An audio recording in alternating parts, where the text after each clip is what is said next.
So hello everyone, this is C S Anitya Saraf, your friend mentor and coach. So कैसे हैं आप? उम्मीद कर रहा हूँ आप अच्छे हैं, आपकी प्रिपरेशन अच्छी चल रही है, राइट? सो अगेन आज अपन डिस्कस करने वाले हैं इकोनॉमिक लॉस पेपर 6D का लास्ट डे का रिवीजन प्लान।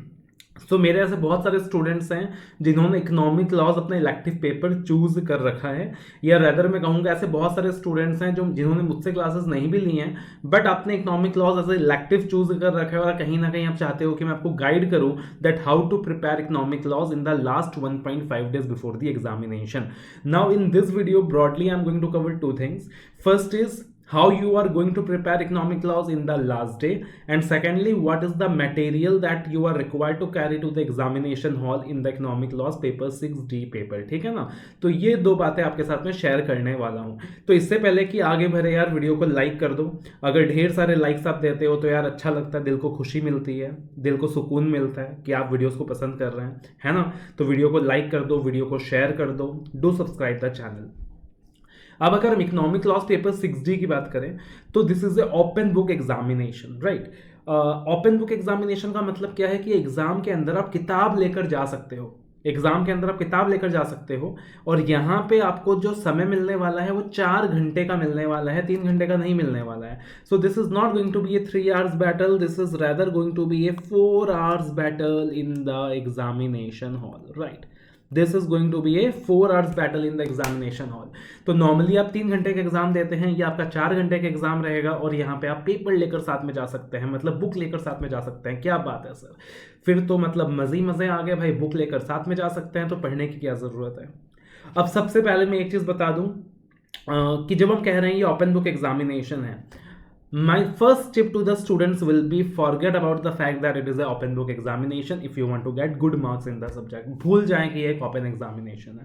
आप ये सोचें कि जिस तरीके से ऑडिट लॉ की आप प्रिपरेशन फर्स्ट ग्रुप में करते हैं उसी तरीके से आपने इकोनॉमिक लॉस का प्रिपरेशन सेकंड ग्रुप के लिए करना है, ignoring the fact that it is a open book examination. Because open book examination के भी अपने अलग चैलेंजेस होते हैं, अपने अलग फायदे होते हैं, और उनके जो चैलेंजेस होते हैं वो उनके फायदे को नलीफाई भी कर देते हैं। सो हम भूल जाएंगे कि वो एक ओपन बुक एग्जामिनेशन है। अगर आप ये सोच के चलोगे कि एक ओपन बुक एग्जामिनेशन है और आप भर के नहीं जाओगे तो प्रैक्टिकली आपको समझ नहीं आएगा क्वेश्चन कहां से आया है।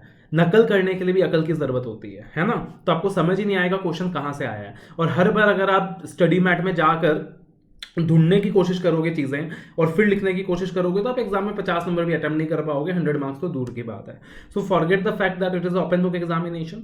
आपका प्रिपरेशन इस तरीके से होना चाहिए कि अगर 100 मार्क का पेपर है तो 100 में से एटलीस्ट 60 मार्क्स ऐसा हो, एटलीस्ट 60 मार्क्स ऐसा हो कि आपको 60 मार्क्स के लिए बुक खोलने की जरूरत भी नहीं पड़ रही है। Without even opening the book you are confident enough that you can write the answer and you are writing it well. अगर वो कॉन्फिडेंस आपके अंदर है तो फिर चिंता की कोई बात नहीं है, मजे ही मजे हैं। ठीक है, अब देखना ओपन बुक एग्जामिनेशन के लिए सबसे पहले ये समझ लो साथ में क्या क्या ले जाना है एग्जाम के अंदर, उसके बाद हम आगे बात करेंगे। सबसे पहले इंपॉर्टेंट होता है इकोनॉमिक लॉस के पर्पस के लिए कि आपके पास एक अच्छा मास्टर इंडेक्स होना चाहिए। मास्टर इंडेक्स मतलब जैसे कि मैंने आपको बताया, सबसे पहले आपने ये कोशिश करनी है कि 60 मार्क्स का टॉपिक ऐसा हो कि आपको बुक खोलने की जरूरत भी ना पड़े, बुक रेफर करने की जरूरत भी ना पड़े। बट फिर भी आपने अगर बुक रेफर करनी है, बुक खोलनी है, कुछ टॉपिक्स के लिए आप याद करके नहीं गए हो, तो आपको पता होना चाहिए कि एग्जैक्टली वो बुक में कहाँ है। तो आप रैंडमली उसको पेज नंबर खोल के सर्च नहीं कर सकते हो, उतना टाइम नहीं होता। तो आपके पास एक मास्टर इंडेक्स होना चाहिए जिसमें टॉपिक वाइज लिखा होना चाहिए कि हाँ भाई ये टॉपिक ये पेज नंबर पे है, ये टॉपिक ये पेज नंबर पे है, ये टॉपिक ये पेज नंबर पे है। ठीक है ना? तो वैसा मास्टर इंडेक्स आपके पास होना चाहिए। ऐसा मास्टर इंडेक्स मैंने और मेरी अपना मेंटर की टीम ने भी आपको प्रोवाइड किया हुआ है, जो कि आपके लिए अवेलेबल है www.apnamentor.com के अंदर। तो एक तो वैसा मास्टर इंडेक्स आपके पास होना चाहिए जो आप एग्जाम हॉल में भी लेकर जाओगे। उसके अलावा ICAI study material, that is something that you are suppose to carry to your examinations. मैं अभी अपने स्टूडेंट्स को फिलहाल ICAI के स्टडी मटेरियल से पढ़ा रहा हूँ, साथ में अपने समरी नोट्स प्रोवाइड कर रहा हूँ। तो आपको ICAI स्टडी मैट लेके जाना है। अगर आपने कहीं और से क्लासेस ली हैं और आपके टीचर ने आपको एक डिटेल्ड बुक प्रोवाइड करी है जो कि आप बिलीव करते हैं कि ICAI स्टडी मैट जितना डिटेल्ड है, तो आप ऑल्टरनेटिवली वो वाला बुक लेकर जा सकते हो। ठीक है? उसके अलावा एक समरी नोट भी मैं रेफर करूंगा, रिकमेंड करूंगा कि आप साथ में ले जाओ, क्योंकि कभी कभी क्या होता है कि यार आपने अपने प्रिपरेशन के लिए समरी नोट्स रेफर करे होते हैं, ठीक है। तो आप समरी नोट्स रेफर करा होता है और आपको एकदम याद रहता है रैंडमली। कभी कभी ऐसा होता है कि आपको याद रहता है, अरे ये वाला जो टॉपिक है ना ये समरी नोट्स के इस पेज नंबर पे है, तो उसमें आपको टाइम एकदम नहीं लगेगा, आप समरी नोट्स भी खोल के रेफर कर सकते हैं। तो आप समरी नोट्स भी लेकर चले जाएं। इकोनॉमिक लॉस का समरी नोट्स मैंने भी आपको प्रोवाइड किया है, 80 पेजेस का समरी नोट्स इकोनॉमिक लॉस का फ्री ऑफ कॉस्ट प्रोवाइड किया है, सारे बच्चों को प्रोवाइड किया है। Again that is available at www.apnamentor.com free resources section. साथ में आप लेके जाओगे master index, that is very very important, और साथ में आप लेकर जाओगे amendment sheet, November 20 amendment sheet and May 20 amendment sheet, because आपको जो बुक होगा उसमें ये सारे अमेंडमेंट्स नहीं होंगे, ये अमेंडमेंट्स का फाइल आपको अलग से मिला है इन द अमेंडमेंट शीट, जो अमेंडमेंट्स इंस्टीट्यूट ने अलग से रिलीज करा है। तो एक तो अमेंडमेंट शीट आप लेकर जाओगे, ये सारा मटेरियल आप एग्जाम हॉल में लेकर जाओगे, ठीक है। ये हो गया मटेरियल ले जाने की बात। अब एग्जाम के लिए प्रिपेयर कैसे करना है, देखो 3 डेज में आपका प्रिपरेशन डिवाइड कर रहा हूं मैं। एक हो गया अपना preparation day, the day before the examination. एक हो गया the day before preparation day, that is जिस दिन आप ऑलरेडी एक एग्जाम देकर आए हैं और उसके बाद आपका अगला एग्जामिनेशन इकोनॉमिक लॉस का है। और एक हो गया आपका कुरुक्षेत्र का दिन, द बैटल डे, जिसमें you are going to give the examination.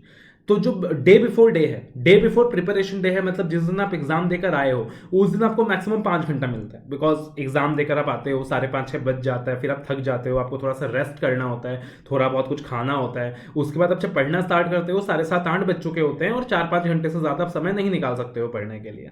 उसके बाद होता है preparation day, that is the day कि आप जहां 14 घंटे दे सकते हो, यू कैन गिव 14 आवर्स। और फिर होता है battle day, again that is the day कि जहां 4 to 5 आवर्स दे सकते हो। तो day before the preparation day 5 hours, preparation day 14 hours and battle day 5 hours, that is the time allocation we have kept, ठीक है। अब the day before preparation day economic laws के अंदर मैं आपको रिकमेंड करूंगा 2 चैप्टर्स करना है। वो 2 चैप्टर्स जो पेपर 4 में नहीं थे, 2 चैप्टर्स जो पेपर 4 में नहीं थे मगर बहुत सिंपल चैप्टर्स हैं, स्कोरिंग चैप्टर्स हैं, रेरा एंड बेनामी।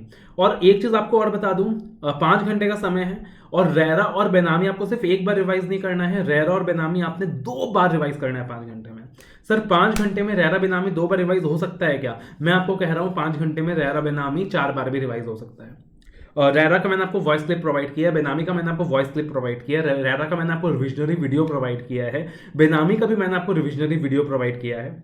रिविजनरी वीडियोस मेरे यूट्यूब चैनल में हैं, the audio clips are available in the Telegram channel, आप उनको यूज तो करके देखो, आपको पता चलेगा कि रेरा बेनामी आप 5 घंटे में 5 बार रिवाइज कर पा रहे हो, 5 बार, ठीक है ना। लेकिन एग्जाम डे में अगर आप एक बार भी उस रिविजनरी वीडियो को देख लो, ऑडियो को देख लो और साथ में रिवाइज कर लो अच्छे से, तो आराम से 2 बार रिवाइज हो जाएगा। तो रेरा बेनामी अच्छे से रिवाइज कर लीजिए, आराम से 30 मार्क्स तक का वेटेज आपको इन 2 चैप्टर्स में से मिल जाएगा। 30 मार्क्स का weightage you will easily get from RERA and benami, ठीक है। अब आता है preparation day, preparation day. Now if we come out about preparation day, अब यहां पे 4 चैप्टर्स आपने लेने हैं, जो बचे हुए 4 चैप्टर्स हैं, कुल मिलाकर इकोनॉमिक लॉज में 6 ही तो चैप्टर है। एक पहला आपने लेना है prevention of money laundering act, that is going to take around 3 hours. 3 घंटा मैं इसलिए बोल रहा हूं, पेपर 4 के लिए फॉर्मूला में मैंने आपको मुश्किल से 1 घंटा दिया होता, लेकिन इकोनॉमिक लॉज है, इलेक्टिव है, कंपैरेटिवली वेटेज ज्यादा है, तो यहां पे आराम से आप टाइम दो। टाइम ज्यादा मैं इसलिए भी दे रहा हूं बिकॉज मैं आपको एक चीज एडवाइस करूंगा, आप जब भी किसी टॉपिक को पढ़ रहे हो ना, इकोनॉमिक लॉस के पर्पस के लिए, इलेक्टिव के पर्पस के लिए, प्लीज देखो ध्यान से, कोशिश करो लोकेट करने की कि वो टॉपिक कहाँ है, बुक के किस तरफ है। इस चीज को भी लोकेट करो कि अच्छा फॉर्मूला जो है, अच्छा वो बुक का 4th चैप्टर है या 5th चैप्टर, अगर मेरे को फॉर्मूला ओपन करना पड़ जाए तो अकॉर्डिंगली मेरे को इस जगह ओपन करना रहेगा, फॉर्मूला में कौन सा टॉपिक किस जगह है बुक में, उस चीज को भी थोड़ा सा दिमाग में रखने का कोशिश करो, ठीक है ना। That is one thing. तो फॉर्मूला का मैंने आपको दिया है 3 आवर्स, कंपटीशन का भी मैंने आपको दिया है 3 आवर्स, फेमा का मैंने आपको दिया है 4 आवर्स, आईबीसी कोड का मैंने आपको दिया है 4 आवर्स। इसमें फॉर्मूला के लिए आप 2 आवर्स भी कर सकते हो, कंपटीशन के लिए 2 आवर्स भी कर सकते हो, फेमा और आईबीसी के लिए 5 आवर्स भी कर सकते हो, वो आपके ऊपर है, डिपेंडिंग अपॉन कि आपका कंफर्ट कितना है। I think FEMA and IBC के लिए आप 5 आवर्स रख सकते हो, एंड फॉर्मूला एंड कंपटीशन आप 2 आवर्स में कंप्लीट कर सकते हो, यू कैन कंप्लीट दैट, ठीक है। एंड अगेन ये जो समय है इसके अंदर आप मेरा रिविजनरी ऑडियो सुनो, आप मेरा रिविजनरी वीडियो देखो और साथ में रिवाइज भी करो, सब कुछ करो आराम से, ठीक है ना। आपने एक चीज और ध्यान रखनी है, अब जब आप यहां पे पढ़ेंगे एक स्मार्ट वे में एक काम करना है। फॉर एग्जांपल क्या काम करना है सर, पेनल्टी का कोई टॉपिक आ गया, लिमिट का कोई टॉपिक आ गया, जैसे फॉर्मूला में भी पेनल्टीज है, आपका रेरा एक्ट में भी पेनल्टीज है, ठीक है ना, बेनामी में भी पेनल्टीज है। तो अगर पेनल्टी का टॉपिक आ गया, पेनल्टी बेस्ड टॉपिक्स, जैसे बेनामी में तो 1-2 पेनल्टी है, रेरा में ज्यादा पेनल्टी है, तो पेपर 4 होता तो पेनल्टीज रटने बैठते हैं। लेकिन यहाँ पे मैं क्या बोलूंगा भाई, बाकी जो कॉन्सेप्चुअल चीजें हैं, इंपॉर्टेंट चीजें हैं, वो याद कर लो, लेकिन जो पेनल्टी वाला पार्ट है या जो एकदम रट्टाफिकेशन वाला पार्ट है, कोर रट्टाफिकेशन वाला पार्ट है, फॉर एग्जाम्पल रेरा एक्ट में फेयर मार्केट वैल्यू का कंप्यूटेशन, उसका एक चार्ट दिया हुआ है, रेरा एक्ट में इतनी सारी पेनल्टीज दी हुई है, तो उसको रट्टा नहीं मारना, उसका आपने क्या करना है, पेज नंबर रेफर करके रख लेना है, लेकिन बाकी रेरा को अच्छे से पढ़ लेना है विद सेक्शन नंबर्स, ठीक है। तो अब क्या होगा, आपने स्मार्ट स्टडी करा उस कम टाइम फ्रेम के अंदर भी, कुछ टॉपिक्स इतने अच्छे से कर लिए ज्यादातर कि एग्जाम में आपको बुक खोलने की जरूरत भी ना पड़े, लेकिन जहां वो पेनल्टी वाला पार्ट है, आप कितना भी रट्टा मारते हैं आप कंफ्यूज हो जाते हैं, तो आपने वहां पेज नंबर याद कर लिया। तो जैसे आपने पेज नंबर याद कर लिया, अब एग्जाम में अगर जैसे ही रेरा का पेनल्टी का क्वेश्चन आएगा, तो क्या होगा कि आपने मास्टर इंडेक्स भी देखने की जरूरत नहीं है, सीधा बुक खोल सकते हो और अकॉर्डिंगली वहां से पेनल्टी लिख सकते हो। सो that is the smart work. Clear है, राइट। तो सिमिलरली आपने सब कुछ करना है, सिमिलरली आपने सारे चैप्टर्स के अंदर करना है, स्मार्ट स्टडी करनी है। आपने मुझसे क्लासेस ली हैं तो मैंने आपको वहां टेक्निक सिखाया है कि कौन से टेक्निक्स के अंदर, कौन से एरियाज के अंदर इकोनॉमिक लॉस में आपने खुद से समय लगाना है, कौन सी चीजें याद करनी है, कौन सी चीजें में इंडेक्सेशन यूज करना है, तो वो चीज मैंने आपको प्रॉपर्ली क्लासेस में बताया है, ठीक है। अगर आपने मुझसे क्लासेस नहीं भी ली है तो आप थोड़ा सा अक्ल लगाओ, थोड़ा सा स्मार्टनेस लगाओ कि okay boss, this is something I can easily remember, paper 4 में भी था वो तो याद कर ही लेता हूं, दिस इज समथिंग की पेनल्टी बेस्ड है, कोर रट्टाफिकेशन है, तो बेटर रहेगा कि मैं इंडेक्सेशन का एडवांटेज ले लूं। So that is something you have to decide, everything के लिए you can not take the advantage of indexation. तो ये हो गया प्रिपरेशन डे, अकॉर्डिंगली आपने चारों टॉपिक्स कंप्लीट कर लिए। अब आता है एग्जाम डे। एग्जाम डे के अंदर सबसे पहले आपने करना है अमेंडमेंट शीट, नवंबर 20, मई 20, इकोनॉमिक लॉस पेपर 6 में ज्यादा अमेंडमेंट्स नहीं है, ठीक है ना, नॉट मोर अमेंडमेंट्स। ज्यादातर जो अमेंडमेंट्स है वो फेमा के अंदर था और फेमा के साथ साथ ही आपने उसे कंप्लीट कर लिया होगा, तो फेमा के अलावा ज्यादा कुछ अमेंडमेंट है ही नहीं, तो मुश्किल से आपको 30 से 40 मिनट का ही टाइम लगेगा। उसके बाद आप कर लोगे सिग्निफिकेंट केस लॉस समरी। सारे केस लॉस की समरी आप सारे केस लॉस नहीं कर सकते हो, बट सिग्निफिकेंट केस लॉस की समरी कर सकते हो of the important case laws, तो वो 1 घंटा आप उस पर लगा सकते हो, उसका एक 45 मिनट्स का वीडियो भी मैंने आपको दिया हुआ है। फिर आप क्या करोगे अपनी प्रैक्टिस के लिए, क्योंकि एग्जाम में केस स्टडीज आने वाले हैं, तो आप 8 केस लॉस प्रैक्टिस कर लीजिए आईसीआई के। आईसीआई ने केस लॉस जारी किया हुआ है, ठीक है ना, इकोनॉमिक लॉस के अंदर case law 1, case law 2, case law 3, case law 4, तो अकॉर्डिंगली आप वहां से 8 केस लॉस प्रैक्टिस कर लीजिए। 2 घंटा लगेगा, बट उससे आपको पूरे केस लॉस का फॉर्मेट का आइडिया लग जाएगा। और केस लॉस के अंदर भी आपको एक टिप दे रहा हूं मैं, पहले क्वेश्चन को रीड मत करना, सीधा क्वेश्चंस में पहुंच जाना। क्वेश्चन को रीड नहीं करोगे, सीधा क्वेश्चंस में पहुंच जाओगे, तो आप रियलाइज करोगे कि ज्यादातर क्वेश्चंस के आंसर आप कर पा रहे हो even without referring the case study. तो अगर एक केस सिनेरियो दिया है, उससे 5 क्वेश्चन पूछे हैं या 10 क्वेश्चन पूछे हैं, तो 10 में से 7 क्वेश्चन अब तो आप आंसर कर पाओगे without even seeing the question. आपको रियलाइज होगा कि सिर्फ 3 ही क्वेश्चन के लिए आपने केस पढ़ना है, और अब जब उन 3 केसेस के लिए आप केस पढ़ोगे, आपको पता रहेगा कि केस के अंदर कौन सा पार्ट आपके लिए रेलिवेंट है, कौन सा पार्ट आपके लिए रेलिवेंट नहीं है, तो टाइम बच जाएगा। तो either you can practice the 8 case laws of the ICI, या फिर इकोनॉमिक लॉस पेपर 6D का मैंने क्वेश्चन बैंक भी इश्यू करा हुआ है। तो जिन बच्चों ने मेरा क्वेश्चन बैंक लिया है, आपने मेरा क्वेश्चन बैंक से क्वेश्चंस प्रैक्टिस करे हैं, तो आपको जो भी केस लॉस में प्रॉब्लम आया, आप उन केस लॉस को मार्क कर लो, एग्जाम से पहले उसे कर लेना, अच्छा रहेगा प्रैक्टिस के लिए। और फिर आखिरी के 1.5 घंटे में आपको एक यूनिक चीज बता रहा हूं, शायद आपको कोई टीचर नहीं बताएगा, गो थ्रू मास्टर इंडेक्स। आपका कोई भी टॉपिक बाकी भी रह गया हो ना, कुछ मत करो, go through master index. Sir master index है तो सही है, अलग बात है, लेकिन अगर आप 1.5 घंटे लगाकर अगर उस 10 पेज के इंडेक्स को अच्छे से गो थ्रू करोगे, अच्छे से गो थ्रू करोगे, आंखों में बसा लोगे, कौन सा पेज का इंडेक्स कहाँ है, कौन सा पेज का इंडेक्स कहाँ है, पेनल्टी का पार्ट कहाँ है, फेमा का पार्ट कहाँ है, रेरा का पार्ट कहाँ है, तो एग्जाम के अंदर क्या होगा कि जैसे ही आपको इंडेक्स यूज करना होगा, आपका स्पीड सुपर फास्ट हो जाएगा। So go through master index. Rather I will tell you, start making a habit from now onwards. अभी से आप जब इकोनॉमिक लॉस की तैयारी कभी भी करते हो ना, always go through master index. कोई भी टॉपिक पढ़ रहे हो स्टडी मैथ से, तो तब भी इंडेक्स में देखते रहो, वो टॉपिक इंडेक्स में किधर है, वो टॉपिक इंडेक्स में किधर है। क्वेश्चंस की प्रैक्टिस कर रहे हो इकोनॉमिक लॉस के अंदर, तो वहां भी देखते रहो कि अच्छा ये जो पार्टिकुलर क्वेश्चन है, ये जिस टॉपिक से आया, ये मेरे इंडेक्स में कहाँ है। उस हैबिट को अभी से बना दो, that is something that is going to drastically help you out, ठीक है। तो पहली बार ऐसा कॉन्सेप्ट आया है इलेक्टिव का सीए फाइनल के अंदर, open book examination. But I am telling you कि अगर आप ये सारी चीजें फॉलो करोगे ना, मजा आ जाएगा, मजा आ जाएगा। आप 70 मार्क्स सिक्योर कर सकते हो। अभी से इकोनॉमिक लॉस की प्रिपरेशन चालू कर दो, सिर्फ 6 चैप्टर्स हैं, 6 चैप्टर्स अच्छे से कर लोगे तो मौजा ही मौजा है। हियर में audio clips again and again, see the revisionary videos, refer the section numbers, go through the master index again and again, always prepare a smart strategy. 70-80% topic ऐसा रहेगा कि मैं इतने अच्छे से तैयार करूंगा कि मेरे को इंडेक्स बेनिफिट लेने की जरूरत ना पड़े, और 20% चीजें ऐसी होंगी कि मैं रट्टा मारने में टाइम नहीं लगाऊंगा, मैं इंडेक्स को रेफर कर लूंगा, बट इंडेक्स को रेफर करने के लिए भी अभी से लोकेशन अपने दिमाग में इनबिल्ड कर लूंगा कि ये टॉपिक मेरे इंडेक्स में किधर है। अमेंडमेंट में भी मैं अपने दिमाग में इनबिल्ड कर लूंगा कौन कौन से टॉपिक में अमेंडमेंट आया है, और जैसे ही वो क्वेश्चन अमेंडमेंट वाला आएगा मेरे को पता होना चाहिए कि okay boss this is based on amendment and I have to refer the amendment sheet for this. तो वो चीज आपके दिमाग में होना चाहिए, तब जाकर आप इकोनॉमिक लॉस पेपर 6D के अंदर अच्छा कर पाएंगे। और कुछ केस लॉस की प्रैक्टिस जरूरी है। मेरा क्वेश्चन बैंक आप रेफर कर सकते हो, टाइम नहीं है, एटलीस्ट इंस्टीट्यूट ने जो केस लॉस दिया है उतना आप कर लीजिएगा, मोर देन सफिशिएंट हो जाएगा, ठीक है ना।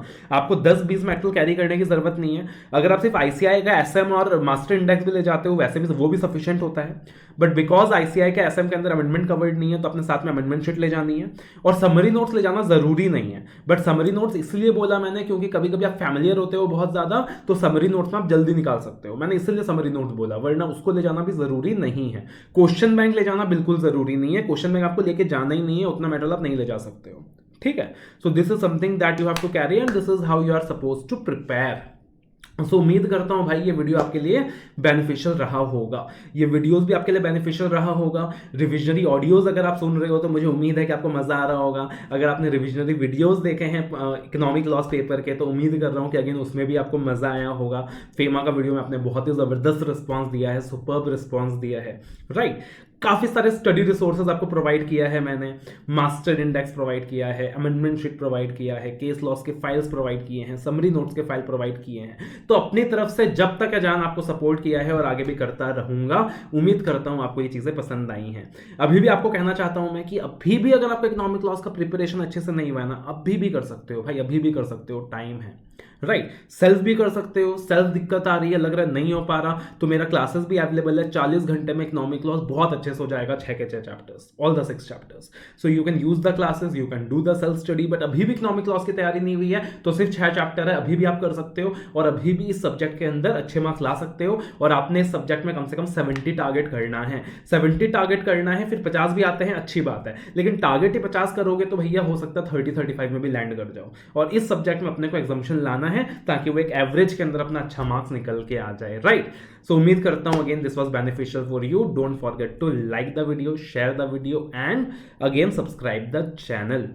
फाइनली आपको एक संदेश देना चाहता हूं, एक मैसेज देना चाहता हूं। मुझे पता है अभी के जो सिचुएशंस हैं, अभी की जो परिस्थिति है, that is something very difficult, you all are being challenged mentally, मुझे पता है। कहना बहुत आसान है बट जो सिचुएशन आप लोग फेस कर रहे हो ना यार, सैल्यूट है आप सबको कि आप लोग अभी भी पढ़ाई कर रहे हो, एक्चुअल में सैल्यूट है। बट एक चीज कहना चाहता हूं यार, अभी जो आखिरी का समय है ना, ये डिसाइड करेगा कि आप मेहनत करके जहां तक पहुंचे हो ना, सिर्फ एक स्टेप पीछे रह गए हो, सिर्फ एक स्टेप पीछे रह गए हो उस डिग्री को पाने से, सिर्फ एक स्टेप। सोचो अभी अगर आप डर जाओगे, अभी अगर पीछे हट जाओगे तो वापस से आप 6 महीने पीछे चले जाओगे। लेकिन अभी आप सोचो कि आपने कितने हार्डवर्क किए हैं, आपने कितने स्ट्रगल्स किए हैं यहाँ में पहुंचने के लिए। थोड़ी सी मेहनत करनी है और you are going to get the biggest thing in your life, you are going to be a chartered accountant. So सिर्फ थोड़ी सी मेहनत और करनी है यार। सोशल मीडिया से दूर रहो, सोशल मीडिया में किसी का फायदा नहीं हुआ है, आपका भी नहीं होगा। आप जिस भी मेंटर में बिलीव करते हो सिर्फ उनके साथ कनेक्टेड रहिए, बाकी सोशल मीडिया से दूर रहिए। Stay away from all the distractions, just focus on your goal, focus on everything which is controllable, ignore everything which is not controllable, ठीक है ना। मेरे को कोरोना होगा नहीं होगा, एग्जाम देने जा पाऊंगा नहीं जा पाऊंगा, मेरा एरिया किस जोन में आएगा नहीं आएगा, भाई वो मेरे कंट्रोल में नहीं है। मेरे कंट्रोल में क्या है, सेफ्टी मेजर लेना मेरे कंट्रोल में है, पढ़ाई करना मेरे कंट्रोल में है, जाकर अच्छे से एग्जाम देकर आना मेरे कंट्रोल में है, एग्जाम हॉल से घर सेफ्टी मेजर्स लेके आना मेरे कंट्रोल में है। तो what ever is in my control that I am going to do it, something that is not in my control I am not going to do that, as simple as that. And lastly आपने कसम खा लेनी है sir 2020 के अंदर सारी चीजें गलत हुई हों, लेकिन फाइनली एक अच्छी चीज अगर होगी वो ये होगी कि this is the year that is I am going to give the examinations and because of that I am going to be a chartered accountant. And मुझे नहीं पता मेरा पहला अटेम्प्ट कौन सा था, बट आने वाला अटेम्प्ट मेरा आखिरी अटेम्प्ट है। All the very best, love you all, take care.